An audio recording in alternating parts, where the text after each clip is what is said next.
राजीव मल्होत्रा की तीसरी मंजिल पर सन्नाटा पसरा था। उसने मेज पर रखे गिलास से शराब का घूंट लिया। तभी गलियारे में दबे पांव चलने की आहट हुई।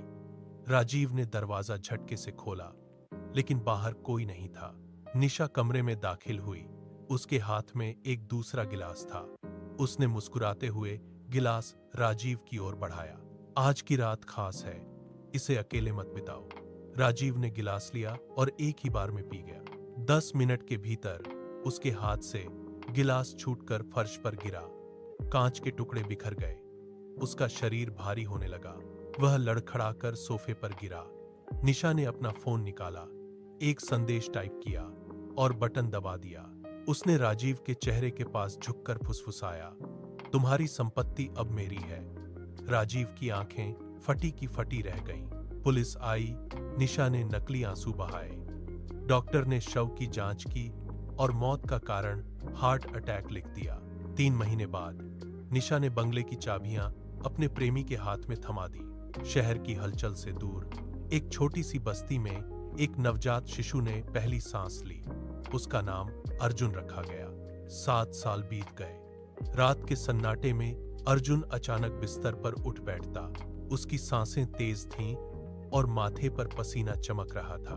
वह अपनी मां की ओर मुड़ता और कांपती आवाज में कहता, वह बड़ा घर, वह जहर वाला गिलास, वह औरत। उसकी मां उसे अपनी गोद में भर लेती और चुप कराने की कोशिश करती, लेकिन अर्जुन की आंखों में एक अजीब सी चमक थी जो किसी बच्चे की नहीं थी। वह बार बार उसी दृश्य को दोहराता, कांच के गिलास का फर्श पर गिरना और एक धुंधली परछाई का उसे घूरना। जैसे जैसे अर्जुन बड़ा हुआ, ये यादें और गहरी होती गईं। वह अक्सर कॉपी के पन्नों पर उस बंगले का नक्शा बनाता जिसे उसने कभी नहीं देखा था। वह अपनी मां के मना करने के बावजूद उन दृश्यों के पीछे का सच खोजने के लिए बेचैन रहता। उसके मन में एक ही सवाल गूंजता, आखिर वह औरत कौन थी? अर्जुन ने लाइब्रेरी की धूल भरी अलमारियों को खंगाला। उसने पुरानी अखबारों की फाइलें निकाली। पन्ने पीले पड़ चुके थे। उसने एक एक करके हेडलाइंस पढ़ी, जब तक उसकी उंगलियां एक खबर पर नहीं रुक गईं। राजीव मल्होत्रा की मौत का समाचार। उसने उस बंगले का पता नोट किया।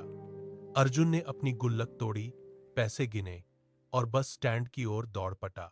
बस की खिड़की से बाहर गुजरते हुए शहर के बोर्ड उसे उस मंजिल की ओर ले जा रहे थे।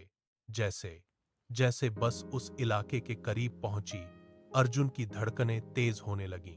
बस स्टैंड पर उतरते ही उसे वही सड़क दिखाई दी जो उसके सपनों में आती थी। उसने एक एक कदम नापकर चलना शुरू किया। हर मोड़ उसे परिचित लग रहा था। दूर से वह आलीशान बंगला दिखाई दिया। लोहे का गेट, वही दीवारें और वही खिड़कियां। अर्जुन के हाथ पसीने से तर थे। उसने अपनी मुट्ठी भींची। वह बंगले के सामने आकर रुक गया। सड़क पर सन्नाटा था। उसने गेट की ओर हाथ बढ़ाया। उसका हर कदम अब एक पुरानी फाइल को बंद करने की दिशा में था। वह अब केवल एक बच्चा नहीं था, वह एक गवाह था। अर्जुन ने लोहे के गेट को जोर से धक्का दिया। कब्जे ची ची की आवाज के साथ खुले। वह बगीचे के रास्ते से होता हुआ मुख्य द्वार तक पहुंचा। उसने बिना किसी हिचकिचाहट के दरवाजा खोला। अंदर का वातावरण ठंडा और भारी था। निशा हॉल में एक कुर्सी पर बैठी थी। अर्जुन को देखते ही वह अपनी जगह से उठ खड़ी हुई। उसकी भौहें तन गईं। अर्जुन ने अपनी जेब से वह पुरानी घड़ी निकाली। उसने घड़ी का बटन दबाया। सुइयां उस सटीक समय पर रुकी थीं जब राजीव ने अंतिम सांस ली थी। उसने घड़ी को निशा की आंखों के सामने मेज पर रख दिया। धातु की टिक टिक की आवाज सन्नाटे में गूंज उठी। निशा की नजरें घड़ी पर जमी। उसका चेहरा अचानक सफेद पड़ गया। उसने अपना हाथ दीवार पर टिकाया ताकि वह गिर न जाए। अर्जुन ने एक कदम और आगे बढ़ाया। निशा की सांसें तेज हो गईं। वह पीछे की ओर हटी, लेकिन दीवार ने उसे रोक लिया। अर्जुन की आंखों में कोई डर नहीं था, केवल एक ठंडी स्पष्टता थी। उसने निशा की ओर इशारा किया। निशा का गला सूख गया। वह कुछ कहना चाहती थी, लेकिन उसके होंठ कांप कर रह गए। कमरे की हवा जैसे जम गई थी। निशा के हाथ ढीले पड़ गए। चीनी मिट्टी का कप फर्श पर गिरा और टुकड़ों में बिखर गया। गर्म चाय के छींटे उसके पैरों पर पड़े, लेकिन उसने कोई प्रतिक्रिया नहीं दी। उसकी नजरें अर्जुन पर टिकी थीं। अर्जुन ने धीरे से अपना हाथ उठाया और हवा में एक संकेत किया। उसने एक कदम पीछे लिया और मुस्कुराया। निशा का गला रुंध गया। उसने खिड़की के पर्दे झटके से बंद कर दिए। कमरे में अंधेरा छा गया। अर्जुन ने गेट के बाहर से एक बार फिर ऊपर की ओर देखा। उसने अपनी जेब से एक और फाइल निकाली और उसे हवा में लहराया। खेल का पासा पलट चुका था। न्याय की घड़ी अब टिक टिक कर रही थी।